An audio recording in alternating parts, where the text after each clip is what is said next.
Hey everyone, welcome to another Top 10 list. This week's Top 10 list was inspired by me actually just cleaning up. I was looking at this huge stack of notes that I had, and I had put them all in sleeves, and I knew that the vast majority of them were stuff that I found in circulation. Not all of them, but I think all but maybe one or two of them I found in circulation. And it was time for me to put these out of the stack and into where they go in my collection. But I thought, well, what do I actually have in here? What's been sitting in this pile? So that kind of inspired this top 10 list. So these are the top 10 notes that I found, and I am now putting back in circulation, or not in circulation, but top 10 notes that I found, and they were worthy enough to be put in holders. So now I'm doing my sort. I don't know if that even came out correctly or not, but anyway, here we go. Number 10 on the list. I found this note and it piqued my curiosity, so I decided to keep it, put it in a holder. And what is so weird about it? Well, it has to do with the serial number itself. Look at how high the serial number is. Compared to a random note, you can see the distance. There's a lot more space here compared to the space here. I'm not saying that this is worth any money. I just happened to notice that this serial number seemed to be a little on the high side. It caught my attention, so I pulled it, and I put it in a sleeve. Is it an error? Yeah, maybe. Is it worth anything? I don't know. Probably not.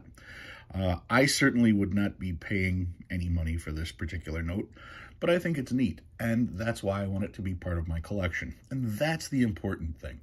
It doesn't matter what a note is worth. What matters is if you want it in your collection and how hard it is to find. There's a lot of notes that people are selling on eBay that aren't worth very much because they're easy to find. All you have to do is grab a strap of singles and you can probably find it. That's why I get on so many of these sellers for selling junk, because if the buyer really wanted it, all they have to do is look. Anyway, this particular one, the serial number seems real high. I put that in a sleeve. I thought it was interesting. That's definitely going on my keeper list. That is number 10.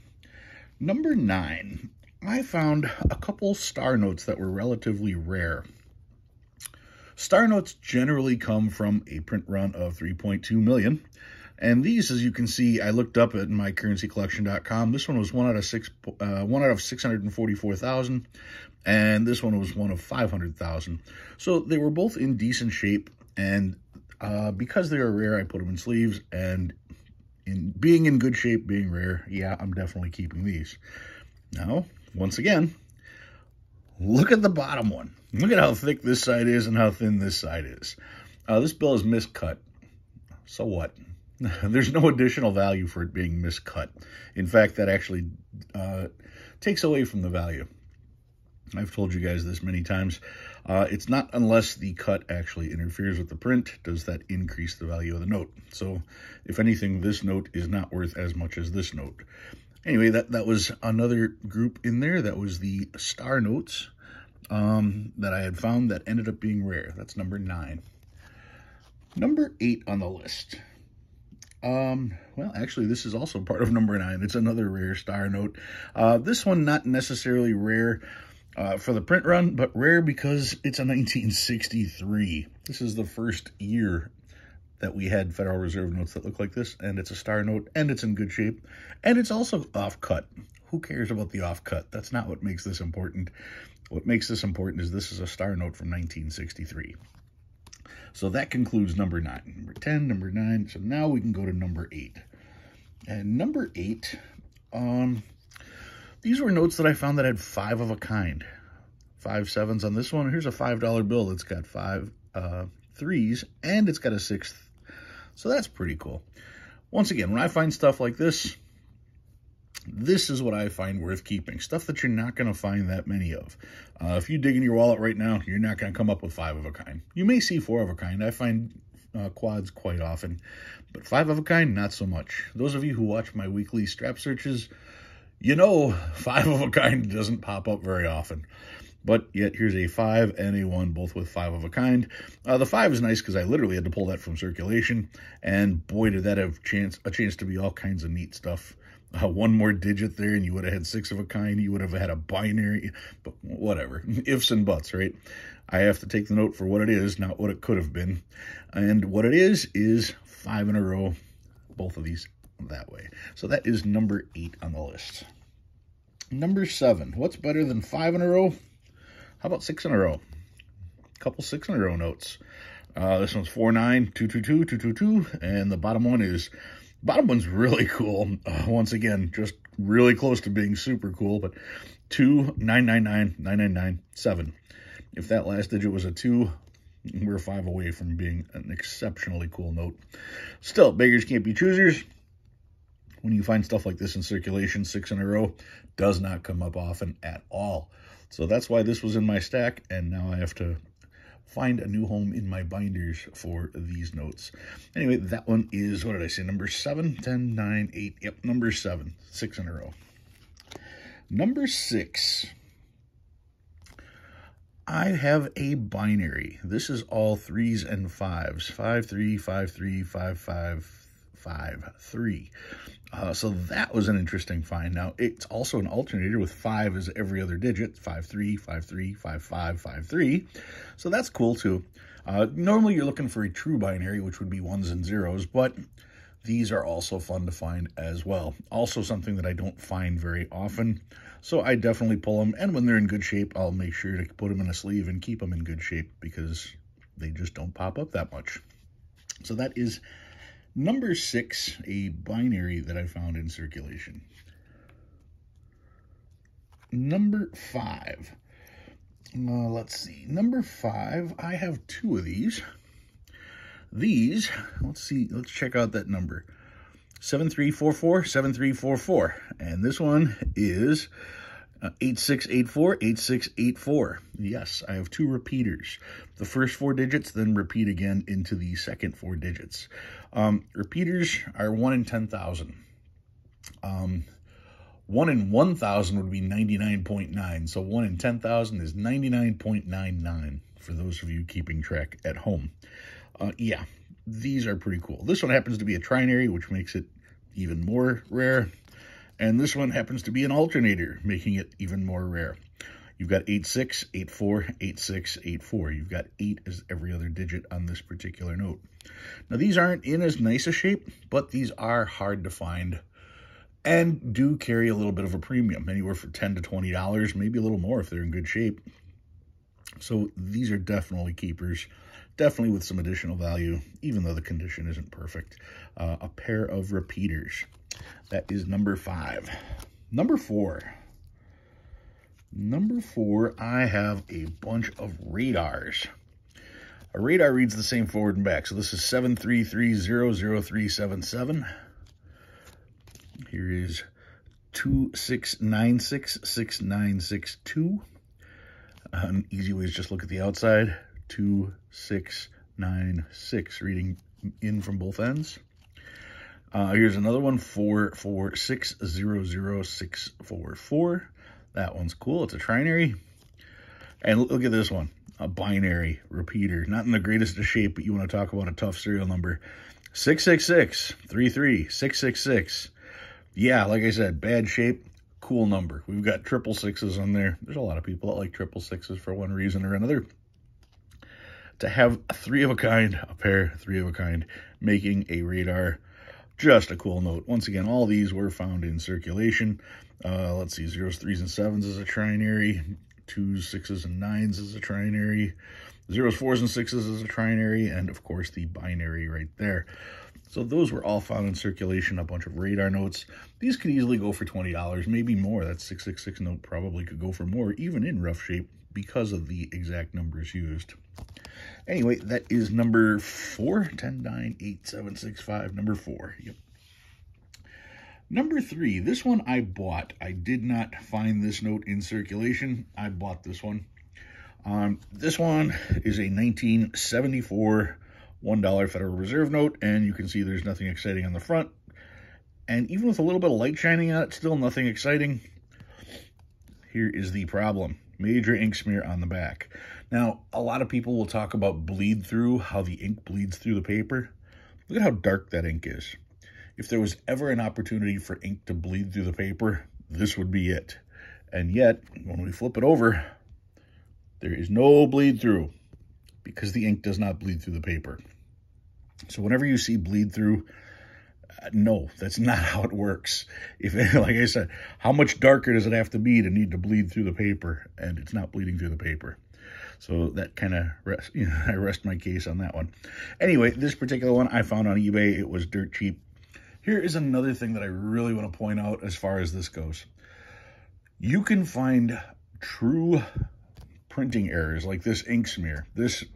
Everybody that's watching this, I don't have to explain to you that this is a legitimate ink smear. You can see it is a giant smear. It's the proper color. There's no explanation needed. This is a true ink smear. Because I see people debating all kinds of, is it, isn't it, is it? No, half the time it's marker or it's juice or something else. And they're asking hundreds, if not thousands of dollars for it. What should a genuine ink smear like this sell for? Anywhere between probably $50 and $100. So if someone has a questionable ink smear and they're asking $700 for it, pass. Okay. I may have even lucked out and got this one for 30. I know I picked up one of these for about 35, and I know that's the extreme low end. But generally speaking, you can find these from 50 to 100. So whenever someone's asking, I want $2,000 for this questionable little dot that's up here. No, they're full of it. Okay. Genuine ink smear like this, $50 to $100 max. That is number 3. Number 2. Number 2 on the list, I found this in circulation, and I was quite proud once I did figure out what it was. It's a star note. It is one of only 250,000, so it is a rare star note, and it has a filled star. These, of all the notes I've searched, I've probably searched close to 300,000 singles. I found 2 of these. Do you understand? Wrap your brain around that number. I've searched 300,000 singles, and I found 2 of these. Okay. So, when it comes to major errors, what are your odds of finding them in your wallet today? Very slim to none, because the odds of me finding major errors in circulation are also slim to none. I wouldn't call this a major error, but it is most definitely a solid star error. This is something that the grading companies acknowledge. And with my own personal experience in trying to find these, there's not very many out there. Now, compound that with the fact that this filled star is on a rare star note, one of only 250,000. Well, I think there's probably some extra monetary value in this particular note. What do you think? Do you see how I go through the different layers of difficulty to start assessing value? Yeah, when you go through a strap of 100 singles and you find 4 notes that have the same defect, that little defect isn't worth anything. Sorry, it's not. You found 4 of them in a strap. I found 2 of these out of 300,000 notes. Yeah, most certainly is some value on this. That is number 2. And number 1 on my list, I couldn't believe I had this many of them after I just get done saying, if you can find a bunch of them. What is number 1 on my list? Well, yeah, I do have that many of them. And yeah, they probably are worth some money. And yeah, you probably won't be able to find one. What am I talking about? Here we go.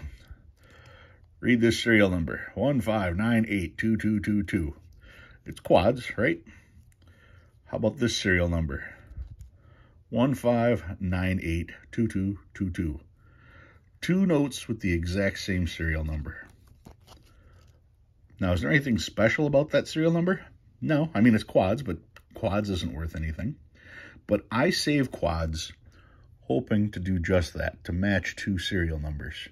And because of the way that I do it, I was able to come up with this particular serial number as a matched pair. But wait, there's more.